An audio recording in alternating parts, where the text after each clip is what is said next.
తులసి కఫ శరీరం ఉన్న వాళ్ళకి చాలా బాగా help చేస్తదండి.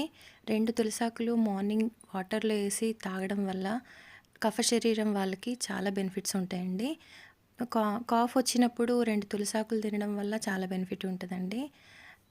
And one more thing, తులసి చుట్టూ తిరగడం వల్ల నెగటివిటీ పోతదండి. బాడీ లోపల ఉన్న నెగటివిటీని లాక్కునే శక్తి తులసికుంటదండి. సో, తులసి చాలా మంచిది. తులసి పెంచండి.